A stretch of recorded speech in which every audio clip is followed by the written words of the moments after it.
ٹھیک ہے میں ہوں آگے بھی یہ واقعی مارنا ٹھیک ہے نا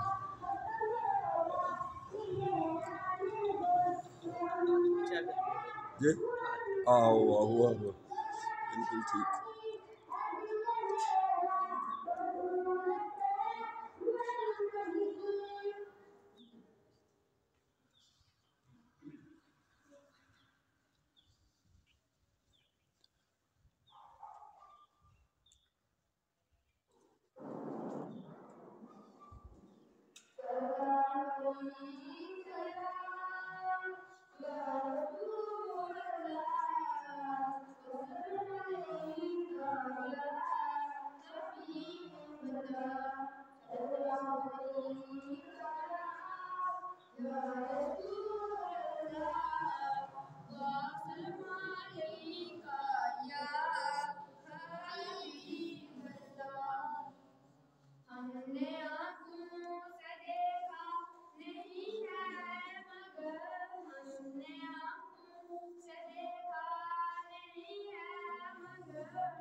ماشاء اللہ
جو ہم سے جدا ہو رہے ہیں، آئندہ شاید نصیب والوں کو نصیب ہو، جس کسی کو اور زندگی رب العالمین زندگی عطا کرے، ورنہ کتنے احباب ہیں ہم میں سے جو پچھلے سال موجود تھے اور آج نہیں ہے. یہی وجہ ہے یہ لمحہ، اور اللہ نے ہمیں اس اجل کا وقت نہیں بتایا، اور اس کے درمیان جو ہماری آزمائش اور آزمانے کا جو اللہ نے اور اس کائنات کو پیدا کیا، اس کا مقصد بھی یہی ہے. سامعین ذی الاحتشام، میں نے آپ کے سامنے قرآن مجید فرقان حمید میں سے ایک آیت کریمہ تلاوت کرنے کے ساتھ حاصل کیا، جس میں اللہ رب العزت ارشاد فرماتا ہے، اے ایمان والو، انفقوا من طیبات ما کسبتم ومما اخرجنا لکم من الارض، تو اس میں سے تم اپنا مال خرچ کرو جو ہم نے تمہیں پاک رزق عطا کیا ہے، اور اس میں سے جو زمین اگاتی ہے، اور اللہ کے حضور، کیونکہ یہ زمین جو چیزیں اگاتی ہے، یہی دوسرے لفظوں میں اسے سبز کرنسی کہا جاتا ہے، اور سبز کرنسی یہ قدرتی ہے، یہ رب العالمین کی طرف سے ہے، اور جسے جو قوم دنیا میں ترقی کرنی چاہتی ہے تو وہ زمین کو آباد کرے اور زمین کے ذریعے اور اس کرنسی کو حاصل کرے، اور جو اللہ رب العزت نے طرح طرح کے اجناس میووں میں، پھلوں میں اور کھیتوں کی، اور آج جو قومیں زمین سے کچھ حاصل کرتی ہیں، اور یہی قدرتی کرنسی ہے، اور آج ہم نے زمین پر محنت کرنی چھوڑ دی ہے، اور اس وجہ سے بالخصوص مسلمانوں کے لیے اگر اغیار میں دیکھا جائے، اور انہوں نے فٹ پاتھ پر مکانوں کی چھتوں پر مٹی ڈال کر بھی اور زمین سے اگنے والی چیزیں حاصل کی ہیں، اور کون سی ہیں، لیکن اللہ رب العزت نے ارشاد فرمایا، حضور علیہ السلام نے ارشاد فرمایا کہ یہ جو فطرانہ ہے، اور اسے زمینی اجناس کی شکل میں اللہ کے حضور نے حکم دیا ہے. یہ دیکھیں اسلام کیسا دین ہے، اور یہ ایسا نہیں ہے اور ایک سا بندر جو اس کے علاوہ اگر کوئی بھی جو اس زمین میں جو فصل ہوتے ہیں اور اس کی اجناس کا حکم دیا ہے، اب اسی اجناس کو ہم جب کرنسی پر توڑتے ہیں، اس کا ریٹ فکس کرتے ہیں، تو گویا کہ ہمارے عرف عام میں شاید یہ لوگ یہ سمجھیں کہ اس حوالے سے اسلام نے جو آئین اور دستور اور قوانین دیے ہیں وہ فطرتی دیے ہیں، غیر فطرتی نہیں ہے. اور فطرانہ زمین سے نکلنے والی جو اجناس ہیں، اور اس میں سے اور اسلام نے حکم دیا مما اخرجنا لکم من الارض، اور اس میں سے اگر کسی کے پاس وہ نہیں، اور آج تو گویا کہ یہ کرنسی کا دور ہو رہا ہے اور کاغذوں کی لپیٹ میں، اور انسان اس کی لپیٹ میں آیا ہوا ہے، لیکن اس کی مد میں فی گز جو فطرانہ ہے اور وہ 240 روپے ہے. اگر کوئی اجناس کی مد میں دیتا ہے وہ گویا کہ 2.25 سے 2 کلو سیلز، تو آج کل یہ تو ختم ہو گیا وہ کام نہیں، لیکن وہ سا، عربی میں سا کہتے ہیں چوا جسے وہ گندم اور اجناس کو توڑا جاتا تھا اور گویا کہ ماپا جاتا تھا، اسے ہماری زبان میں چوا کہتے ہیں اور عربی میں سا کہتے ہیں، اور اس سا میں سے گویا کہ نصف سا، اور اس کی قیمت 240 روپے بنتی ہے فی کس، کیونکہ فطرانہ یہ فی کس پر افراد پر ہوتا ہے، زکوٰۃ کے برخلاف، کیونکہ زکوٰۃ مال پر ہوتی ہے اور پھر شرط یہ ہے کہ آپ کے پاس اگر 100 روپیہ ہے یا 1000 روپیہ ہے یا لاکھ روپیہ ہے یا 10 لاکھ یا کروڑ روپیہ ہے، شرط یہ ہے کہ اس پر سال گزر جائے، سال گزرنے کے بعد تب جا کر زکوٰۃ فرض ہوتی ہے۔ اور فطرانہ کے برعکس فطرانہ مال پر نہیں بلکہ افراد پر ہے، ان افراد پر اور جنہیں اللہ نے استطاعت دی ہے اور صاحب استطاعت ہے اور ان پر سال گزر بعد ان کے پاس پہنچا مال آیا، اگر ان پر اس مال پر سال گزرنا شرط نہیں ہے اور جتنے بھی گھر کے افراد ہیں انسان کے اس کے کفالت میں ہے، یہ ضروری ہے کہ وہ فطرانہ ادا کرے فی افراد فی نفر اور فرد کے حساب سے۔ اور یہی ہے حضور علیہ الصلوۃ والسلام فرمایا یہ روزے کا جو فطرانہ ہے، اور انسان روزے کی حالت میں لغویات اور زبان سے بے ساختہ کوئی ایسا جملہ نکل جس کی وجہ سے روزے میں آگ اور حرج ہوتا ہے، اور اس کو پاک کرنے کے لیے ہے۔ اور پھر فقراء اور مساکین کی ضیافت کا بندوبست بنایا۔ اللہ نے یہ خوشیوں کی جو دو تہوار کیے مسلمانوں کو، ہر تہوار میں اللہ رب العزت نے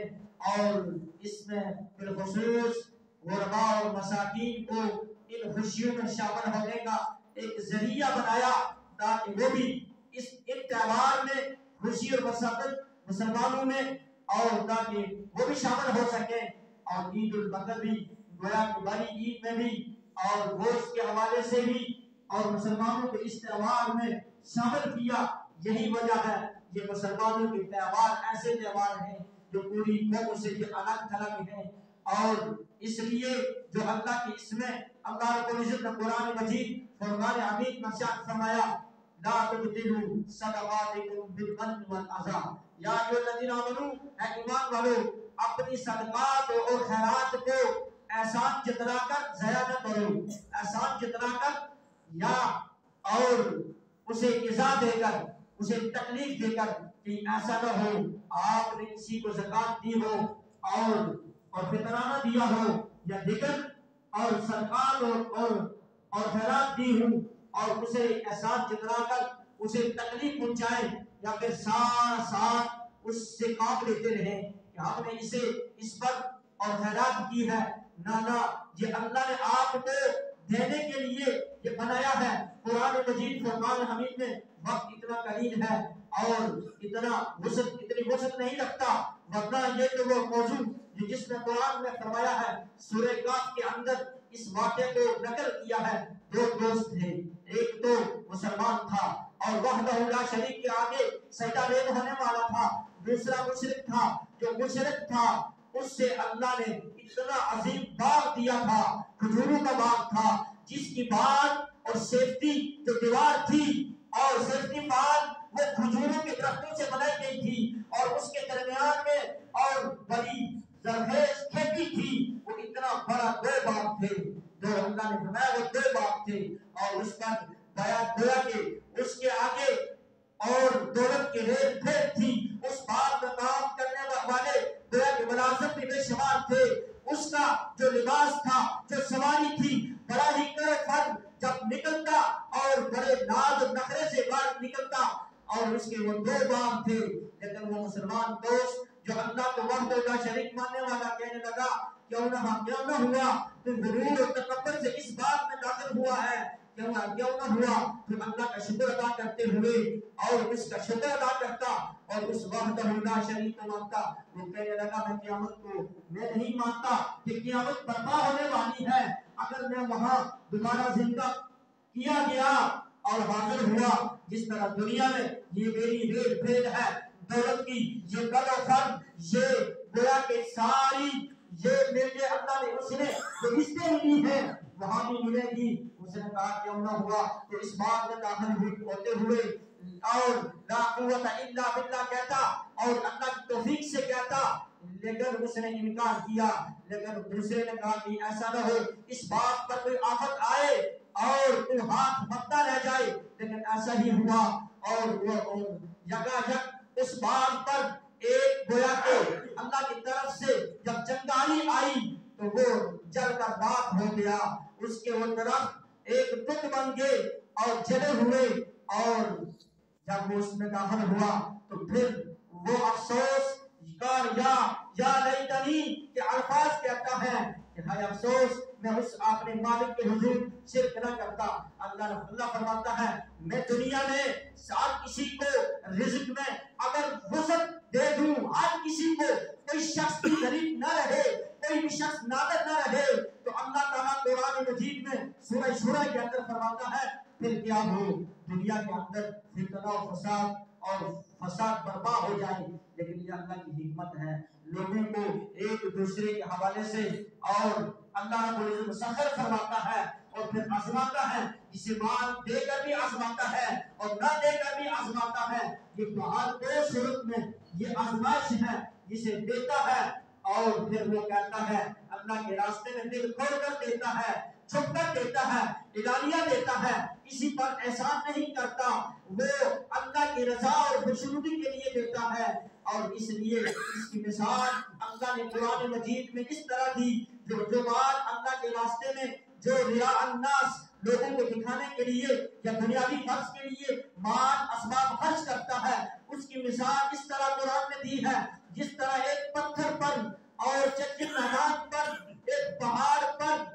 تھوڑی سی برد ہو، جب مسولہ دار بارش آئے تو وہ درد اسے بہا کر لے جائے۔